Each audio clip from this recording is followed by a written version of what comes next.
वृंदावनेश्वरी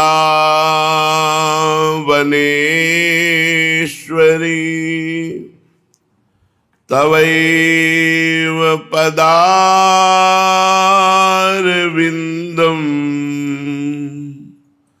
प्रेमामृतैकमकरंद रसौघपूर्णम्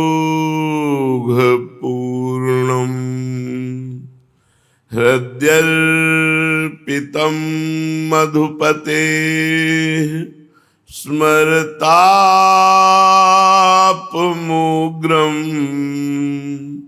निर्वापयत् परम शीतलमाश्रयामि परम शीतल माश्रयामि।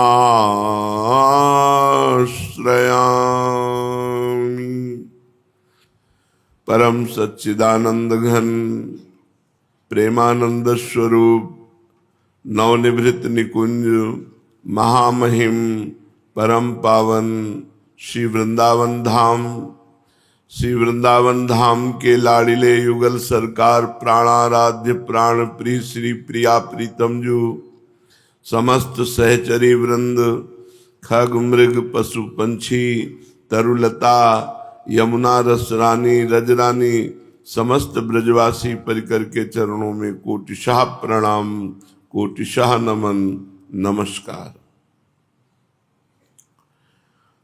उपासना असंगता की है, अन्य से असंग रहना, किसी से कोई संबंध न रखना, और यहां तक कि अपने शरीर से भी संबंध न रखना, और धीरे धीरे फिर इतना विचारवान बन जाना कि अंतःकरण से भी संबंध न रखना। श्री भगवान कह रहे हैं गत संगस्य मुक्तस्य ज्ञानावस्थित चेतसः यज्ञायाचरतः कर्म समग्रम प्रविलीयते। कोई भी कर्म है, अशुभ कर्म तो बांधता ही है, शुभ कर्म भी बांधता है, और कर्म किए बिना कोई मनुष्य एक क्षण भी रह नहीं सकता। और मानव जीवन मुक्त होने के लिए मिला है, तो जो ऐसे महापुरुष होते हैं उनको कर्म बांधते नहीं हैं। कैसे? गत संगस्य। गत संगस्य किसी की किंचन मात्र भी जिसके हृदय में कोई आसक्ति नहीं है। साधक को ये धारण करना है और सिद्ध का ये स्वभाव होता है। गत संगस्य, जिसकी आसक्ति सर्वथा मिट गई है।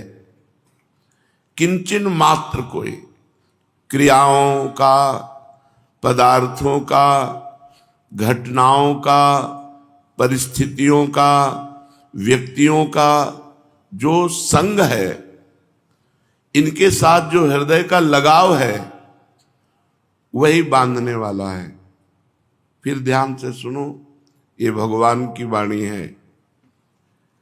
क्रियाओं का, जो क्रिया की उसमें हृदय का लगाव है कि मैंने किया, इसका अमुक फल होगा, इसका ये लाभ होगा, वो क्रिया आपको बांध रही है, फल से बांध रही है, लगाव से बांध रही है, कर्तव्य भाव से बांध रही है। अगर इसी जन्म में मुक्त होना है तो क्रिया भगवान को समर्पित कर दीजिए। भगवान के बल से, भगवान के लिए ये क्रिया हो रही है। उसे अपने लिए, अपने बल से, अपनी फल चाह की प्राप्ति के लिए ये बांधने वाला है। क्रियाओं से बंधता है, पदार्थों से बंधता है। ये मुझे बहुत प्रिय पदार्थ है। जो प्रिय पदार्थ हो उसको पाना ही नहीं चाहिए। अगर मुक्त होना है भगवान के चरण शरण में प्रेम प्राप्त करना है, तो जिसके लिए ज्यादा जबान ललायित हो रही, ये चीज थोड़ा किनका लिया, नहीं लिया। अगर चलना है, मनोरंजन करना है, मौज लेना है, तो कितने दिन लोगे, शरीर तो मर ही जाएगा। एक ना एक दिन शरीर तो मरना है। जब ये कोई सोच लेता है मुझे मरना है, तो वो महापुरुष बन जाता है, क्योंकि वो सब कुछ त्याग सकता है। जब उसे पता है शरीर ही छूट जाएगा, तो इस सब पदार्थों का क्या, कहीं कोई आसक्ति नहीं होती। किसी भी पदार्थ में हृदय से जो लगाव होना, वो पदार्थ का बंधन है। घटना, कोई घटना घटी, बुरी या अच्छी, आप उससे प्रभावित हो गए, नहीं, कोई भी घटना हमें नहीं छू सकती। अंतःकरण पर उसका प्रभाव पड़ता है तब जब आप उस घटना से हृदय से जुड़ जाते हैं। यदि आप हृदय से ना जुड़े किसी घटना से, तो कितनी घटनाएं विश्व में होती रहती है, आपको क्या फर्क पड़ा। ऐसे आपके ऊपर कोई घटना घटे तो क्या फर्क पड़ा। जैसे विश्व, ऐसे विश्व का एक हिस्सा है शरीर। आप शरीर नहीं है, आप में कोई घटना नहीं घट सकती। आपका स्वरूप निर्मल चैतन्य घन है। परिस्थिति, जब हम परिस्थिति से जुड़ जाते हैं तो हम परेशान हो जाते हैं या अहंकार कर लेते हैं। अच्छी परिस्थिति में फूलते हैं, और जब दुख भरी परिस्थिति आती तो भूलते हैं अपने स्वरूप को, भगवान को भूलते हैं। परिस्थिति भी जैसी हो, हमें परिस्थिति से कुछ लेना देना नहीं। परिस्थिति बाह्य है, स्थिति अंतर की है। जो सिद्ध होता है वो स्थिति में होता है, जो साधक होता है वो स्थिति प्राप्त करने की चेष्टा करता है। किसी भी परिस्थिति में परमात्मा चिंतन न छूटना, भगवत चिंतन न छूटना, श्री जी की याद बनी रहना, ये परिस्थिति से न बंधना है। और प्रभु का विस्मरण होकर परिस्थिति का भोग करने लगना, सुख परिस्थिति या दुख परिस्थिति, बंध गए आप। व्यक्ति, किसी भी व्यक्ति से हृदय से जब लगाव होता है तो इस व्यक्ति की आसक्ति आपको बांध लेती है। यहां तक कि पशु पक्षी, किसी से भी आसक्ति नहीं करनी चाहिए। हिरण से लगाव किया हृदय से तो आसक्ति ने बांध लिया, और अगला जन्म हिरण का हुआ, महाराज भरत का। अगर मुक्त होना है तो किसी भी व्यक्ति से हृदय से लगाव नहीं होना चाहिए। हृदय का लगाव प्रभु से होना चाहिए। बाहरी व्यवहार बड़ा प्रेम का होता है भक्त का, लेकिन अंतर से किसी से प्रेम नहीं होता, किसी से लगाव नहीं होता। तो गत संगस्य, क्रियाओं से, पदार्थों से, घटनाओं से, परिस्थितियों से, व्यक्तियों से जो हमारा जुड़ना है, जो उसमें लगाव है, वो संगस्य है। और लगाव ना रहना गत संगस्य। मुक्त पुरुष का लक्षण क्या है? गत संगस्य मुक्तस्य। जो मुक्त पुरुष है वो गत संगस्य, किसी भी क्रिया, पदार्थ, घटना, परिस्थिति, व्यक्ति से उसका लगाव नहीं होता। किसी भी क्रिया, किसी भी पदार्थ, किसी भी घटना, किसी भी परिस्थिति, किसी भी व्यक्ति से उसका लगाव नहीं होता। ये लगाव ही बंधन का कारण है।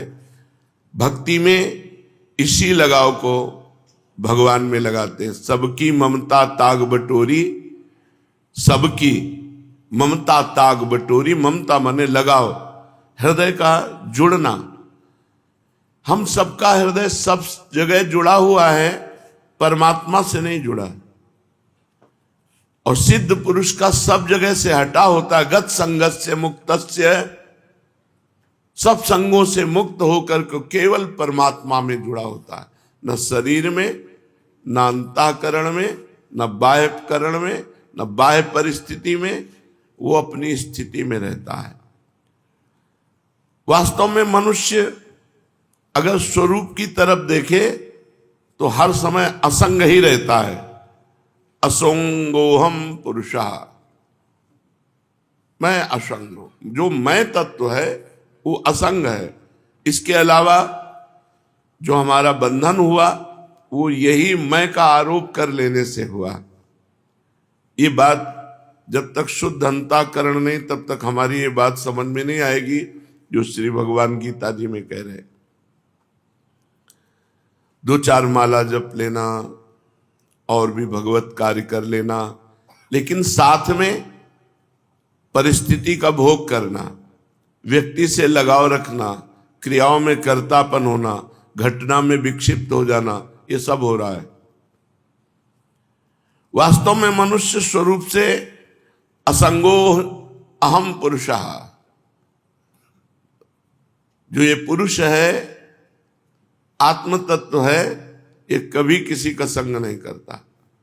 संग करने से ही बंध गया। स्वयं में असंग है, अगर थोड़ा सा ज्ञान हो जाए तो ये असंगता को प्राप्त हो जाए। किंतु असंग होते हुए भी ये शरीर, इंद्रियां, मन, बुद्धि, पदार्थ, परिस्थिति, व्यक्ति आदि से संबंध मानकर सुख की इच्छा से उनमें लगाव कर लेता है। सुख की इच्छा, इससे सुख मिलेगा तो व्यक्ति से लगाव कर लिया, सुख मिलेगा क्रिया से लगाव कर लिया, सुख मिलेगा परिस्थिति से लगाव कर लिया, सुख मिलेगा पदार्थ से लगाव कर लिया, इन्हीं में बंधा हुआ है। क्रिया, घटना, परिस्थिति, पदार्थ, व्यक्ति, इसी में बंधा हुआ है। बंधा हुआ ना भगवान का प्रेमी होता है ना ज्ञानी होता है। मुक्त होना पड़ेगा। हर क्रिया, हर परिस्थिति, हर घटना, हर पदार्थ, हर व्यक्ति भगवान से जोड़ दो। इसमें हमारे श्यामा श्याम विराजमान है। ये श्यामा श्याम के लिए क्रिया है, ये श्यामा श्याम के लिए पदार्थ है, ये श्यामा श्याम की वस्तु है, श्यामा श्याम की दी हुई परिस्थिति है, श्री श्यामा श्याम के द्वारा विधान की हुई घटना है। हमको विक्षिप्त नहीं होना, हमें उससे नहीं जुड़ना, हमें श्यामा श्याम से जुड़ना है। असंग स्वरूप है, पर शरीर, इंद्रियां, मन, बुद्धि, पदार्थ, परिस्थिति से व्यक्ति सुख लेने की इच्छा से लगाव कर बैठता है। बिल्कुल सत्य। सुख की इच्छा से ही बंधता है। मेरी मनचाही हो जाए, जो मैं चाहता हूं वही हो, और जो मैं नहीं चाहता वो नहीं हो, ऐसा भाव जब तक रहेगा तब तक संग करते रहोगे। वस्तु, व्यक्ति, स्थान, परिस्थिति, घटना, शरीर, इनका संग हो, और जब तक संग होता रहेगा तब तक न भक्त हो, न ज्ञानी हो, न योगी हो। तीनों को असंग होना पड़ेगा। वास्तव में होता वही है जो होने वाला है। हम क्यों चाह करें? हम चाह करके फंसे क्यों किसी वस्तु, व्यक्ति, स्थान, घटना में? जो होना वही होगा। राई घटे न तिल बढ़े, रहुरे जीव निशंक। जो विधना ने लिख दिया छठी राव के अंक, राई घटे न तिल बढ़े, रहुरे जीव निशंक। हम क्यों चाह करें? न वस्तु की, न व्यक्ति की, न परिस्थिति की। जिस समय जो वस्तु, व्यक्ति, परिस्थिति, घटना जैसी होगी हो जाएगी। हमको तो हर समय भगवत स्मरण परायण रहना है। जो होने वाला है उसे चाहें या ना चाहें वो होके रहेगा, और जो नहीं होने वाला है उसे चाहें या ना चाहें वो नहीं होगा। जो नहीं होने वाला आप चाह करो या ना करो नहीं होगा। जो होने वाला है आप चाह करो या ना करो होके रहेगा। अतः अपनी मनचाही करके साधक फंसता है, बिना कारण फंसता है और फंस करके दुख भोगता है। इसलिए उपासक को चाहिए गत संगस्य, क्रियाओं से, पदार्थों से, व्यक्ति से, वस्तु से, घटना से अपना कोई संबंध नहीं है। ये हर समय ज्ञान जागृत रखे, लेकिन बहुत कठिन है। मुक्तस्य, जो अपने स्वरूप से सर्वथा अलग है, उससे जो संग रहित है उसी को मुक्त पुरुष कहते हैं। स्वरूप से सब कुछ अलग है। अपने स्वरूप के सिवा, अपने परमात्मा स्वरूप के सिवा ये सब मायामय है, ये सब मिथ्या है, सब मिटेगा, सब नष्ट होगा। जो अपने स्वरूप से सर्वथा अलग है, उन क्रियाओं और शरीर आदि पदार्थों से अपना संबंध जो नहीं मानता है, कामना ममता आसक्ति पूर्वक उनसे अपना संबंध मान लेने से ही बंध जाता है, पराधीन हो जाता है।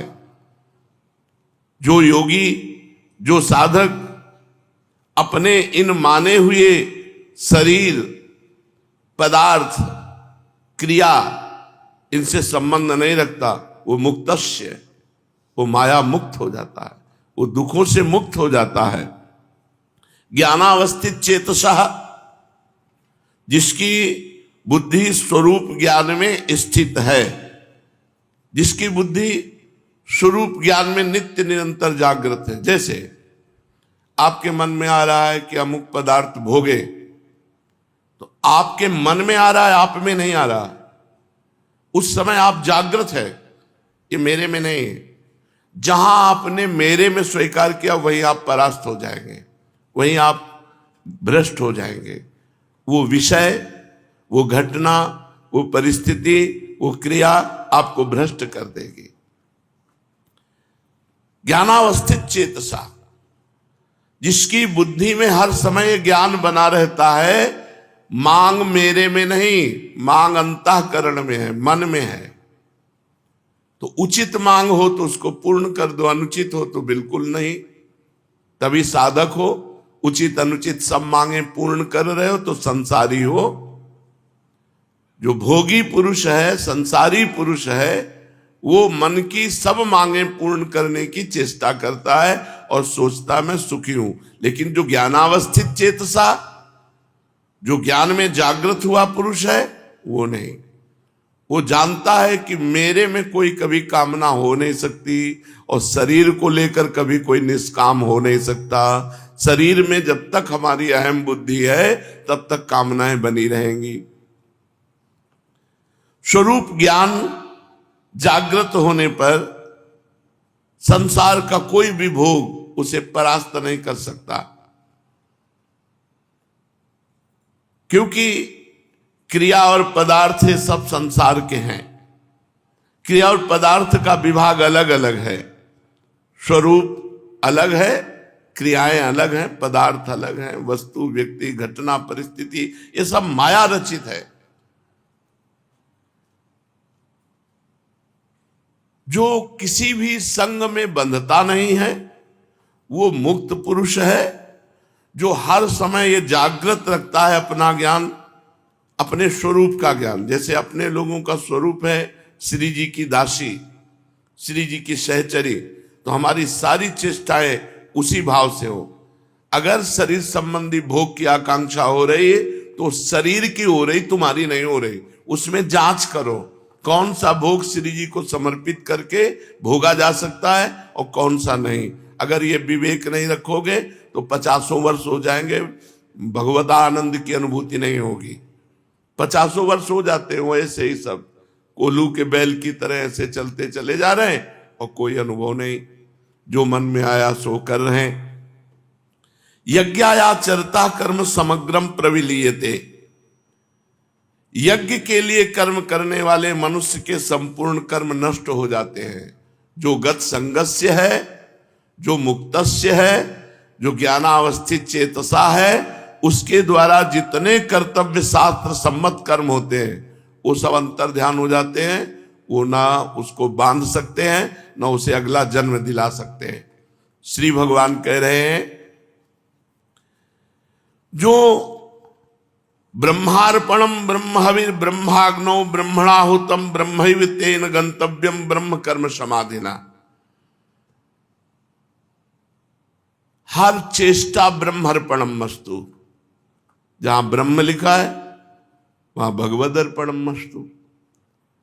कोई भी तुम्हारी क्रिया, कोई भी पदार्थ, कोई भी बिना भगवद अर्पण किए हुए प्रयोग नहीं करना चाहिए, चाहे वस्त्र हो, अमनिया, कुछ भी नहीं।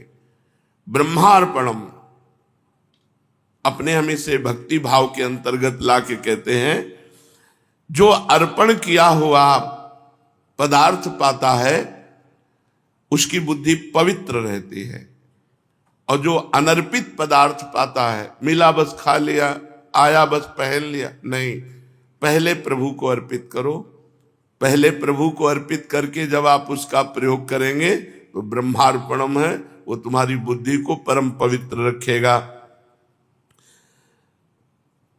जितने भी तिल, जौ, घी आदि जो भी पदार्थ हैं वो सब ब्रह्म स्वरूप है। जब प्रसाद पाओ तो भगवत स्वरूप मान करके, जो भी है सब भगवत स्वरूप, तो आपकी बुद्धि पवित्र रहेगी। कर्ता भी भगवत स्वरूप, क्रिया भी भगवत स्वरूप, पदार्थ भी भगवत स्वरूप, तो सब स्वयं ब्रह्म रूप हो जाता है, स्वयं भगवत स्वरूप हो जाता है। श्री भगवान कहते हैं, जब तक उपासक, देखो एक बड़ा सुंदर चरित्र अपने क्रम में है। जवान शरीर है, समीप पे वैश्या है, भोग की अवस्था है, एकांत समय है, उनका मन नहीं दिखता। शरीर में कोड़े मारे जाते हैं, भगवान नाम से विमुख करने की बात कही जाती है, उनका मन नहीं दिखता। जब तक हम समस्त आसक्तियों का त्याग कराने वाले भगवान नाम में प्रीति नहीं करते, तब तक सुन भले लो ये स्थिति, हृदय में वो स्थिति आने वाली नहीं है। हृदय में स्थिति तभी आती है जो हमारे अंदर भजन होता है। आप थोड़ा सुनो और डट के भजन करो, देखो आप में स्थिति आ जाएगी। आप बहुत सुनो, नानात्मा प्रवचने न लभ्या न मेधया न बहुना श्रुतेन, बहुत सुनने वाले को भी आत्मज्ञान प्राप्त नहीं होता, बहुत प्रवचन करने वाले को भी आत्मज्ञान प्राप्त नहीं होता। जो इसको वर्ण कर लेता है उसको प्राप्त होता। वर्ण करने का मतलब डट के भजन करो, किसी से संबंध मत रखो, जो पदार्थ मिले शरीर उपयोगी वो भगवान को अर्पित करके बस चुपचाप ले लो, और इंद्रियों के भोग विलास से बचो। ये बहुत प्रपंच है,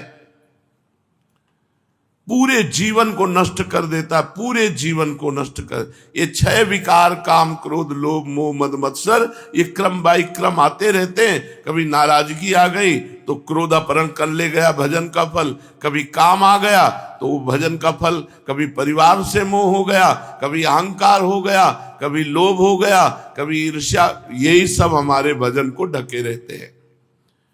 डट के भजन करो तब बात बनेगी। परम पावन चरित्र श्री ठाकुर हरिदास जी महाराज का, वो यद्यपि यवन कुल में प्रकट हुए हैं, पर श्रीमद् भागवत में कहा गया, अहोबत सुपचतो गरीयान यज्जिह्वाग्ये वर्तते नाम तुभ्यम ते पुस्तपस्ते जुहुः सस्नुरार्या ब्रह्मानुचुर नाम गृणन्ति एते। आहा, माता देवहूति जी भगवान कपिल देव जी से कहते हैं, अहोबत स्वपच तो गरीयान, वो स्वपच, वो चांडाल भी, गरीयान माने श्रेष्ठ है, जिसकी जिह्वा पर आपका नाम विराजमान है। तेपुस तपस्ते, उसने सारी तपस्या कर ली, शास्त्र स्वाध्याय कर लिया, सब तीर्थ याटन कर लिया, सब कुछ कर लिया, विधिवत हवन पूजन साधन सब हो गया। जिसकी जिह्वा के अग्रभाग पर आपका नाम विराजमान है, वो चांडाल भी सर्वश्रेष्ठ परम पूजनीय वंदनीय है। जिनकी तनिक सी कृपा की कोर के ही कारण ये नाम रूपात्मक संपूर्ण संसार स्थित है, जिनके भ्रूभंग मात्र से त्रिगुणात्मिका प्रकृति अपना सभी कार्य करती है और बंद कर देती है। भ्रकुटी विलास सृष्टि लय होई। उन अखिल कोटि ब्रह्मांड नायक भगवान के नाम का महात्म का वर्णन बेचारी अपूर्ण भाषा कर ही क्या सकती है। हरिनाम स्मरण से क्या नहीं हो सकता। देखो भगवान का भजन करना है पर गत संगस्य, किसी का संग मत करो। मुक्तस्य, हर व्यक्ति वस्तु पदार्थ घटना परिस्थिति से बिल्कुल अलग रहो। ज्ञानावस्थित चेतसा, हर समय चेतना जागृत करते रहो। मैं भगवत स्वरूप हूं, मैं श्री जी की सहचरी हूं, मैं दास हूं, मैं सखा हूं।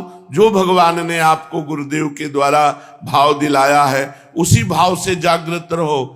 हर समय जो भी आप प्रयोग करो ब्रह्मार्पणम भगवद अर्पण करके, तब नाम का रंग, नाम भी जप रहे हो, मनमानी आचरण भी कर रहे हो, इसीलिए उसका रंग नहीं चढ़ रहा। भगवान नाम जप से कौन सा कार्य सिद्ध नहीं हो सकता। जिसकी जिह्वा को सुमधुर श्री हरि के नाम रूपी रस का चस्का लग गया है, उसके लिए फिर संसार में कोई प्राप्य वस्तु ही क्या है। यज्ञ, योग, जप, तप, ध्यान, पूजा, निष्ठा, समाधि, सभी का फल भगवान नाम में प्रीति होना है।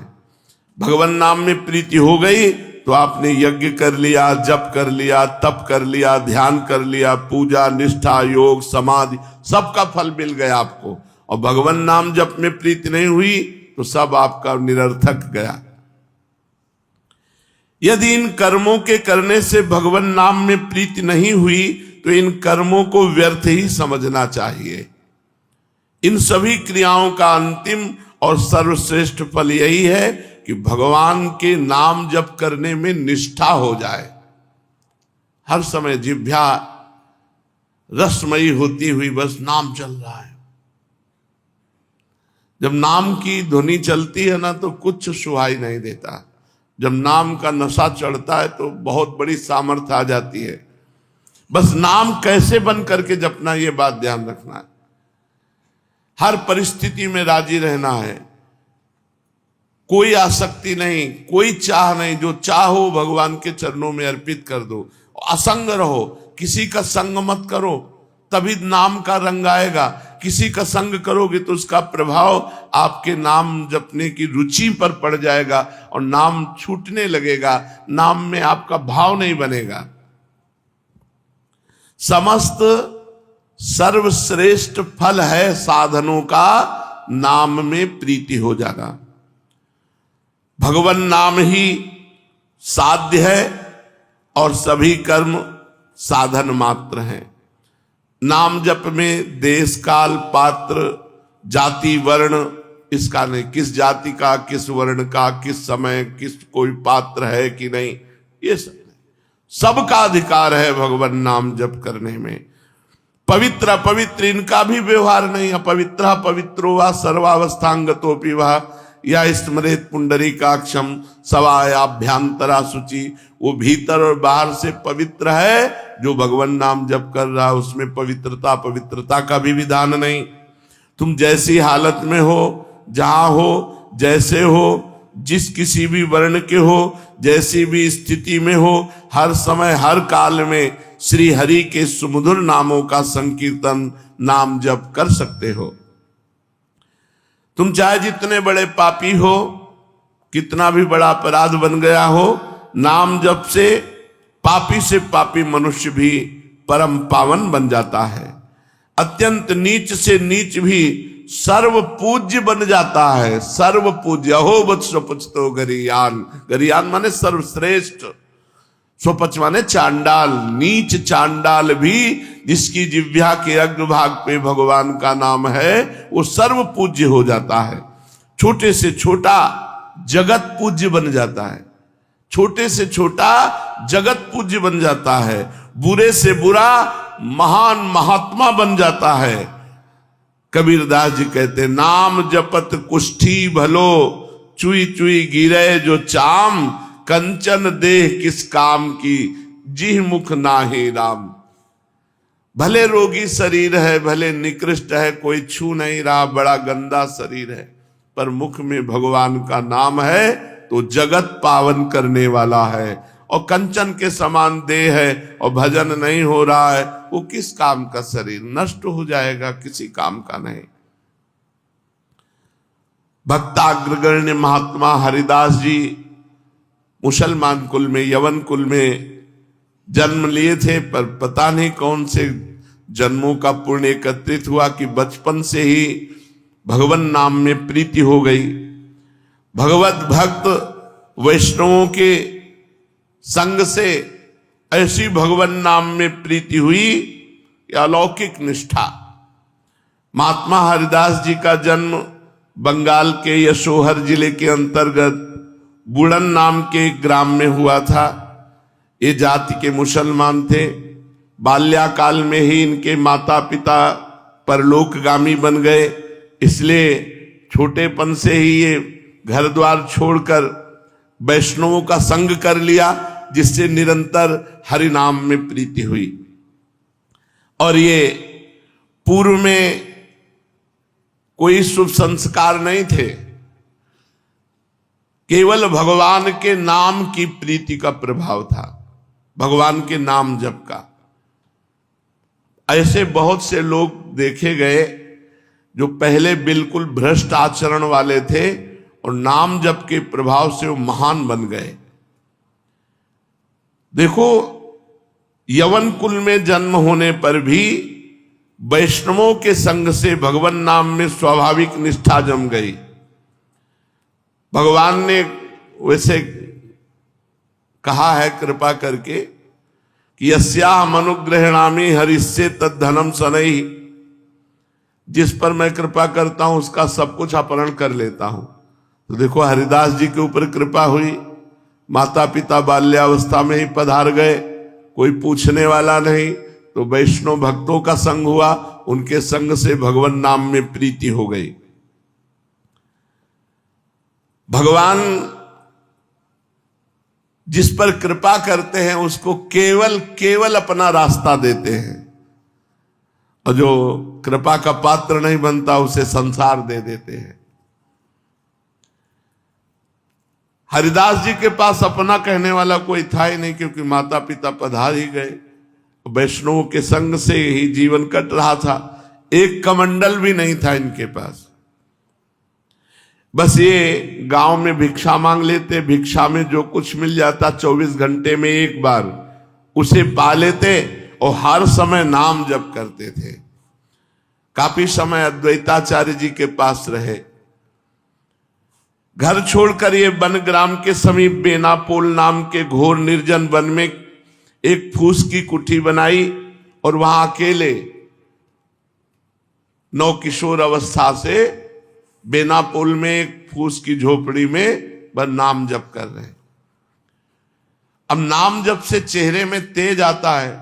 अगर शरीर स्वस्थ हो और ब्रह्मचर्य हो और नाम जप करे तो उसके चेहरे पे एक लावण्य होता है, एक आकर्षण होता है, एक खिंचाव होता है। इनके तेज से, प्रभाव से वहां के सभी प्राणी एक प्रकार अलौकिकता का अनुभव करते, शांति का अनुभव करते। जो भी जीव इनके सन्मुख आता वही इनके प्रभाव से प्रभावान्वित हो जाता। ये कितना नाम जप करते थे? 3 लाख। हरे राम राम राम हरे हरे, हरे कृष्ण कृष्ण कृष्ण हरे हरे। 3 लाख नाम जप करते थे, उच्च स्वर से करते थे। भगवान नाम का उच्च स्वर से 3 लाख नाम जाप करते, बेनापोल में फूस की झोपड़ी बनाकर जंगल में। वहां का वातावरण ही बदल गया था। जो जाता उसे शांति का अनुभव होता। प्राणी मात्र की निष्कृति का ये भगवान नाम को ही एकमात्र साधन समझते थे। इससे थोड़े ही दिनों में इनका यश फैल गया। दूर दूर से लोग दर्शन करने आने लगे, बड़ी भीड़ लगने लगी। तो भीड़ लगने में कुछ श्रद्धालु होते हैं तो कुछ अश्रद्धालु भी होते हैं। दुष्ट बुद्धि के लोग भी ये देखने के लिए आए कि भाई क्या है। उनको इनका प्रभाव देखकर असह्य हुआ और अकारण जलने लगे हरिदास जी से और द्वेष मानने लगे। ईर्ष्यालुओं में वहां एक रामचंद्र खां नाम का बड़ा भारी जमींदार था। वो इन्हें भ्रष्ट करना चाहता था, नीचा दिखाना चाहता था। इनके बड़े हुए यश को धूलि में मिलाने की बात सोचने लगा। साधकों को पतित करने के लिए भगवान की माया परोसती है कंचन कामिनी कीर्ति। ये लो, भोगो इनको, भगवान का भजन छोड़ो और इनको भोगो। कीर्ति से भी भारी है कामिनी। कामिनी का प्रलोभन सर्वश्रेष्ठ 3 में समझा जाता है। कंचन कामिनी कीर्ति में कामिनी का सबसे ज्यादा समझा जाता है। रामचंद्र खां ने सोचा इसी प्रलोभन के द्वारा हरिदास जी को भ्रष्ट कर दिया जाए, किंतु उनको क्या पता, सीम की चाप सके को तासु, बड़ रखवार रमापति जासु। बड़े भारी रक्षक भगवान जिनके हैं उनको कौन पतित कर सकता है। चाहे संपूर्ण संसार क्यों न बैरी हो जाए, भगवान के भक्त का बाल भी बांका नहीं कर सकता। पूरा संसार खिलाफ हो जाए तो भगवान के भक्त का बाल भी बांका नहीं कर सकता। किंतु नीच पुरुष अपनी नीचता से बाज थोड़े ही आते हैं। उनको तो यही लगता है मैं अपनी नीचता से इनको नीचा दिखा दूंगा। रामचंद्र खां ने 16 वर्ष की वैश्या को पैसे से प्रलोभित किया और कहा अगर हरिदास जी का तुम ये जो भजन भाव है ये रोकवा दोगी, भंग कर दोगी, उन्हें भ्रष्ट कर दोगी तो जितना रुपया कहोगे उतना देंगे। अब वो रूप वाली 16 वर्षीय वैश्या प्रतिज्ञा की, मैं आपको वचन देती हूं इनको 3 दिन में मैं अपने मार्ग में ले आऊंगी, अर्थात भ्रष्ट करके बेविचारी बना दूंगी। वो खूब सज धज करके ठाकुर हरिदास जी के आश्रम पर पहुंचे। उसे अपने रूप का अभिमान था, बड़ी चपल चंचल वृत्ति, अपने रूप लावण्य से बड़ों बड़ों को लुभायमान करने की सामर्थ्य रखती थी। किंतु उसको क्या पता कि जो सबसे बड़े भगवान के नाम में लगे हुए हैं उनको लुभाया नहीं जा सकता। उनको बाहरी सांसारिक रूप लावण्य नहीं आकर्षित कर सकता। जिनकी जिह्वा पे भगवान का नाम है, हृदय में भगवान का ध्यान है। अब देखो, जंगल है, एकांत है, जवान वैश्या है 16 वर्ष की, और वो भ्रष्ट करने के लिए आई हरिदास जी के पास। कितना भारी महान त्याग, कैसा अपूर्व वैराग्य, कितना अद्भुत इंद्रिय निग्रह। आप हृदय पर विचार कर देखो, यदि अपने लोगों के साथ ऐसा संयोग हो तो हालत क्या हो जाएगी। हरिदास जी की युवा अवस्था एकांत शांति स्थान है और परम लावण्य प्रकट हो रहा है। उनके चेहरे से भगवान नाम जप कर रहे और लावण्य युक्त सुंदरी 16 वर्षीय समीप जाकर के बैठ गई। वो देखा कोई स्त्री आई, पर वो हरे राम राम राम हरे हरे, हरे कृष्ण कृष्ण कृष्ण हरे, जोर जोर से भगवान नाम जप रहे थे। वो चुपचाप बैठी रही और हरिदास जी के चेहरे को देखती रही और इशारा करती रही कि रुको, हमारी बात सुनो। तो बस कह देते बैठे, हरे कृष्ण कृष्ण कृष्ण। धारा प्रवाह नाम कीर्तन। दिन बीता, शाम हुई, रात्रि भर बैठी रही, कोई बातचीत नहीं। कितनी बड़ी हिम्मत! ये केवल बातें मारने से नहीं होता है, हिम्मत की बात होती है। अपने अपनी छाती में हाथ रख करके देख लो कि क्या हो परिस्थिति। जरा अनुमान करो, जंगल है, रात्रि है, एकांत है, नवीन युवती है और भोग के लिए आई है। और ऐसे महापुरुष कि नाम कीर्तन नहीं छोड़। बलिहारी है, कोटि कोटि प्रणाम है। ऐसे महापुरुषों का यश सुनकर के ही अपने लोगों में कुछ हिम्मत आ सकती है, नहीं तो भगवती माया बहुत प्रबल है। रात बीती, प्रातः काल हुआ, फिर वो खा पी के श्रृंगार करके फिर बैठी। फिर दोपहर, शाम, रात्रि, प्रातः, इस प्रकार 4 दिन 4 रात्रि व्यतीत हो गई। हरिदास जी ने वार्ता भी नहीं की। वो वैश्या रोज सज धज करके आती, 24 घंटे बैठी रहती, फिर जाती, फिर सज धज के आती, फिर बैठी रहती। कभी कभी वो बीच में रोकने की इच्छा करती, पर वो हिम्मत न पड़ती। लाल चेहरा, हरे कृष्ण कृष्ण कृष्ण हरे हरे।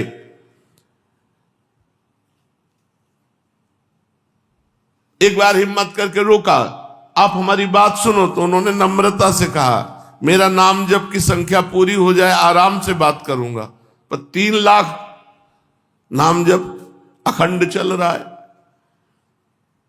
नाम जप की संख्या 10-20 हजार हो तो बात 3 लाख नामों का जप करना था, और वो भी उच्च स्वर से। इसलिए 4 दिन व्यतीत हो गए। बेचारी बैठे बैठे उसके भी चलने लगा, हरे राम राम राम हरे। 4 दिन 4 रात्रि बराबर सुन रहे, तो वो भी कहे हरे राम राम राम हरे हरे, हरे कृष्ण कृष्ण कृष्ण हरे हरे। 4 दिन निरंतर हरि नाम स्मरण श्रवण से, और 4 दिन बराबर ऐसे महाभागवत के दर्शन से उसके पाप नष्ट हो गए। पापों का नाश होते ही बुद्धि एकदम बदल गई। अब उसका हृदय उसको बार बार धिक्कार देने लगा, अरे नीच, ऐसे महापुरुष को कितना बुरा भाव लेकर तू आई है, जो निरंतर भगवान के स्मरण में तुम उनको भ्रष्ट करने की बात सुन। रोने लगी, वैश्या रोने लगी। उस इतना ताप हृदय में हुआ, इतनी जलन हुई कि वो सह न सकी। अत्यंत दीन भाव से चरणों में लौट गई हरिदास जी के। आंखों में आंसू बह रहे हैं, हृदय जल रहा है। गदगद कंठ से कहा, महाभाग, सचमुच सचमुच आप भगवान के महान भक्त हैं, आप पतित पावन हैं, आप जीवों पर अहेतुकी कृपा करते हैं, आप परम दयालु हैं। अपनी कृपा के लिए आप पात्र का विचार न करके प्राणी मात्र के प्रति समान भाव से दया करते हैं। देखो, मैं आपको भ्रष्ट करने आई थी शब्द हो गया, अब है नहीं, अब है नहीं भाव, पहले भाव था। मुझ जैसी नीच पतित लोक निंदित खोटी बुद्धि वाली अधम वैश्या के ऊपर आपकी कृपा हो गई। भगवान, मैं खोटी बुद्धि से आपके पास आई थी, किंतु आपके 4 दिन के दर्शन और नाम कीर्तन श्रवण के प्रभाव से मैं एकदम बदल गई। श्री हरि के सुमधुर नामों के श्रवण मात्र से ही मेरे कलुषित विचार भस्मीभूत हो गए। ये गत संगस्य, ये है गत संगस्य, किसी के भी संग का रंग नहीं। गत संगस्य मुक्तस्य ज्ञानावस्थित चेतसा, ये स्थिति है, इसे कहते हैं स्थिति। और ये स्थिति प्रवचन करने या सुनने से नहीं आई, खूब डट के नाम जप करने से आई है। सत्संग सुनो और खूब भजन करो, भजन करने से स्थिति जागृत होती है। अब वो वैश्या रोकर कहने लगी, हे प्रभु, मैं आपकी शरण में हूं, मुझ पतिता अबला का उद्धार कीजिए, मेरे घोर पापों का प्रायश्चित बताइए, क्या मेरी भी निष्कृति का कोई उपाय हो सकता है। इतना कहते कहते वो हरिदास के चरण पकड़ लिए और खूब आंसुओं से चरण भिगोने लगी। हरिदास जी ने अपने चरण खींचे और कहा, देवी उठो उठो, घबराने की कोई बात नहीं। श्री हरि बड़े दयालु हैं, वे नीच पामर पतित सभी प्रकार के प्राणियों का उद्धार करते हैं। भगवान के दरबार में ये भेदभाव ही नहीं है। भगवान नाम के सम्मुख भारी से भारी पाप नहीं रह सकते। भगवान नाम में पापों को क्षय करने की इतनी भारी शक्ति है कि चाहे कोई कितना भी घोर पापी से पापी क्यों न हो, उतने पाप कर ही नहीं सकता जितने पापों को मिटने की भगवान के नाम में शक्ति है। तुमने पाप कर्म से आज तक जो पैसा कमाया है उसे भूखों को, बीमारों को, ऐसों को बांट दो। इससे तुम्हारे पाप दूर हो जाएंगे और तुम भगवान नाम जप करो। बस आज से तुम हरे राम राम राम हरे हरे, हरे कृष्ण कृष्ण कृष्ण हरे हरे, ये नाम जप करो और तुम इसी कुटिया में रहो। मैं जा रहा हूं।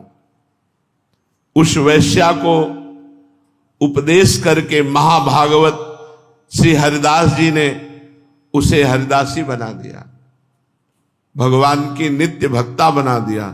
और विरक्त होकर वो उसी कुटिया में, इतने परमाणु थे, निरंतर भगवान नाम जपने लगी। और हरिदास जी सीधे शांतिपुर अद्वैताचार्य जी के पास चले आए और वहां श्री कृष्ण नाम कीर्तन करने लगे। उस वैश्या ने हरिदास जी के आदेशानुसार अपना सर्वस्व दान कर दिया, किंचनों का, जो समुदाय जहां भिक्षुकों का होता सब दान कर दिया। और स्वयं भिक्षुक भेष, फटे पुराने कपड़े पहनकर और भिक्षान्न से निर्वाह करते हुए अपने गुरुदेव हरिदास जी के द्वारा दिए हुए नाम का निरंतर जप करते हुए उसी जंगल में कुटिया में रहने लगी और हरिदासी के नाम से सर्वत्र प्रसिद्ध हो गई। लोग उसका बहुत अधिक आदर करने लगे। देखो, महापुरुषों को पतित करने गई थी और स्वयं संत बन गई। यह है महापुरुषों का प्रभाव। महापुरुषों ने सत्य ही कहा है कि महात्माओं का खोटी बुद्धि से किया हुआ सत्संग भी व्यर्थ नहीं जाता। सत्संग की महिमा बहुत बड़ी है। इधर रामचंद्र खां ने एक भक्त को भ्रष्ट करने के लिए ये जाल रचा था, तो उनको प्रत्यक्ष फल मिला कि बादशाह का अपराध साबित हुआ और बादशाह ने सब उनके लगान ना भरने के कारण सब धन छीन लिया, सब वैभव उनका अपने कब्जे में कर लिया और अपराधी समझकर उनको भारी दंड मिला, उनको जेल मिली। सब वैभव छीन गया और सजा मिली उनको। बादशाह के आदमियों ने उसके घर में आकर के जो जो दुराचार, सब दुराचार उसके घर में किए, सब वस्तुएं छीन ली और उनके परिवार को सहित बांध करके जेल में डाल दिया। जो भक्तों का बुरा चाहता है तो समय थोड़ा भले लगे, लेकिन उनका बहुत बुरा होता है। भक्त का तो बुरा हो ही नहीं सकता क्योंकि भगवान रक्षक है। जप तप भजन पूजन तथा लौकिक पारलौकिक सभी प्रकार के कार्यों में विश्वास ही प्रधान है। जिसे जिस पर जैसा विश्वास जम गया उसे उसके द्वारा वैसा ही फल प्राप्त हो सकेगा। फल का प्रधान हेतु विश्वास ही है। विश्वास के सम्मुख कोई बात असंभव नहीं। असंभव तो अविश्वास का पर्यायवाची शब्द है। विश्वास के सामने सभी कुछ संभव है। विश्वास के ही सहारे चरणामृत पान करके मीरा जी को कहा कि गिरधर का चरणामृत है, तो विश्वास करके चरणामृत भाव से पान कर लिया, उस हलाहल विष को भी पचा लिया। नामदेव ने विश्वास करके ही भगवान की श्री विग्रह को अपने हाथ से भोजन पवाया, दूध पिलाया, मूर्ति को दूध पिलाया, मूर्ति को भोजन पवाया। भक्तों में दृढ़ विश्वास ही चमत्कार है। जिनकी भगवान नाम पर दृढ़ विश्वास है कि हमारा काम हो जाएगा, इसी से दृढ़ निष्ठा है, उन्हें भारी से भारी विपत्ति भी साधारण सी मालूम पड़ती है। भगवान नाम पर दृढ़ निष्ठा तो भारी से भारी विपत्ति भी साधारण, भयंकर से भयंकर विपत्ति भी उन्हें विचलित नहीं कर सकती। ध्रुव प्रहलाद इनके पावन चरित्र प्रमाण हैं। ये चरित्र तो बहुत प्राचीन है, किंतु महात्मा हरिदास जी का नाम निष्ठा का ज्वलंत प्रमाण अभी का है, कुछ ही समय का है।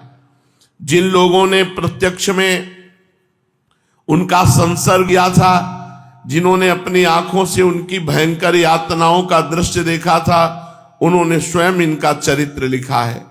ऐसी भयंकर यातनाओं को क्या कोई साधारण मनुष्य सह सकता है? देखो, पहली परीक्षा हुई कामिनी की, अब दूसरी परीक्षा प्राणों की देह की है। देह प्राण ते प्रिय कछुनाहि, भगवान को समर्पित है तुम्हारा देह। तनुवांग मनोभिर, तन मन वाणी समर्पित होना ही शरणागति है। अपने निश्चय पर अटल खड़ा रह सके, ये केवल भगवान के भक्त की ही महिमा है। जब तक हृदय में दृढ़ विश्वास जन्य भारी बल न हो, तब तक ऐसी दृढ़ता संभव हो ही नहीं सकती। कृपालु श्री जी हैं तो उनकी कृपा से चल रहे हैं। नहीं, अगर परीक्षा होने लगे तो सब, अगर माइनस में भले नंबर आ जाए, मतलब प्लस में तो आ ही नहीं सकते हैं कि भाई इतने नंबर आ गए, जीरो के बाद माइनस में चले कि हाँ इतने माइनस में हैं, वो हो सकते हैं अपने लोग। ऐसी परीक्षा, अरे भगवान ने बचावे। भगवान की अगर सामर्थ्य ना हृदय में जागृत होती तो ये स्थिति हो ही नहीं सकती, हो ही नहीं से। अब अगली और परीक्षा, देह प्राण वाली परीक्षा। बेनापोल की निर्जन कुटिया में वैश्या का उद्धार करके उसे अपनी कुटिया में रखकर महात्मा हरिदास जी शांतिपुर आकर अद्वैताचार्य जी के सत्संग में रहने लगे। शांतिपुर के समीप ही फुलिया नाम के ग्राम में एकांत समझकर उन्होंने एक छोटी सी कुटिया बना ली, झोपड़ी, और उसी में भगवान नाम आहरनिश कीर्तन करते हुए निवास करने लगे। उस समय संपूर्ण देश में मुसलमानों का प्राबल्य था। स्थान स्थान पर इस्लाम धर्म के प्रचार के निमित्त काजी नियुक्त थे। वे जिसे भी इस्लाम धर्म के प्रचार में विघ्न समझते, उसे ही बादशाह से भारी दंड दिलाते, जिससे फिर किसी दूसरे को इस्लाम धर्म के प्रचार में रोड़ा अटकाने का साहस न हो सके। शासन सत्ता पर पूरा प्रभाव होने के कारण काजी उस समय के बादशाह ही समझे जाते थे। फुलिया के आसपास में गोराई नाम का एक काजी इसी काम के लिए नियुक्त था। जब उसने हरिदास जी के यहाँ भीड़ जाना, कुलिया में जो झोपड़ी बनाकर भजन करते, तो फिर वहां शुरू हो गया लोगों का आना जाना, भीड़, यश, कीर्ति, प्रभाव। इतना प्रभाव देखा तो जल गया, ईर्ष्या का ठिकाना ना रहा। और जब ये सुना कि इनका जन्म मुसलमान के घर में हुआ था और हिंदू के भगवान का नाम जप करते हैं, तब तो और जल गया। इसलिए इसे बादशाह से सजा दिलानी चाहिए, ये सोचकर गोराई काजी इनके विरुद्ध राज दरबार में अभियोग चलाया। तुरंत राज आज्ञा हुई, हरिदास जी को गिरफ्तार करके लाओ। हरिदास जी गिरफ्तार करके मुलुकपति के यहां पेश किए गए। मुलुकपति नवीन अवस्था, अद्भुत तेज, गंभीरता, शांति, ये देख करके एक बार तो हतप्रभ हो गया, चकित हो गया। बैठने के लिए आसन दिया, विराजो। हरिदास जी के बैठ जाने पर मुलुकपति ने दया का भाव दर्शाते हुए कहा, बड़ी दया आ रही तुम्हें देखकर, इसलिए हम तुम्हें दंड नहीं देना चाहते। अब अपने पाप का प्रायश्चित करो, मालिक तुम्हारे सारे अपराध क्षमा कर देंगे और तुम्हें मुक्ति भी मिलेगी। मुलुकपति की ऐसी बात सुनकर हरिदास जी ने कहा, महाशय आपने जो भी कुछ कहा अपने विश्वास के अनुसार ठीक ही कहा। हर एक मनुष्य का विश्वास अलग अलग तरह का होता है। जिससे जिस तरह का दृढ़ विश्वास होता है उसको उसी प्रकार का फल मिलता है। ये दूसरों को धमकाने से अथवा लोभ से जो अपने स्वाभाविक विश्वास को छोड़ देते हैं वो डरपोक होते हैं। ऐसे पुरुषों को कभी परमात्मा की प्राप्ति नहीं होती, जो धमकाने से या प्रलोभन से अपने निष्ठा को छोड़ दे। आपने अपने विश्वास के अनुसार ठीक कहा, किंतु मैं दंड के भय से अब हरिनाम नहीं छोड़ सकता। इतनी बड़ी हिम्मत की बादशाह के सामने, मुझे पुण्य हो या पाप हो, बंधन हो या मोक्ष हो, इसकी कोई परवाह नहीं। मैं अगर नरक का भागी बनूंगा तो भी मुझे स्वीकार है। मैं भगवान नाम नहीं छोड़ सकता, मेरी निष्ठा है, फिर चाहे इसके लिए मुझे प्राण क्यों न देना पड़े, बलिहार है। अरे सुन रहे हो, केवल बादशाह के सामने जबान नहीं खुल सकती। जो दंड देने पर उद्यत है, ऐसे परिकर के सामने जबान नहीं खुल सकती, और सिंह की तरह दहाड़ रहा है भक्त।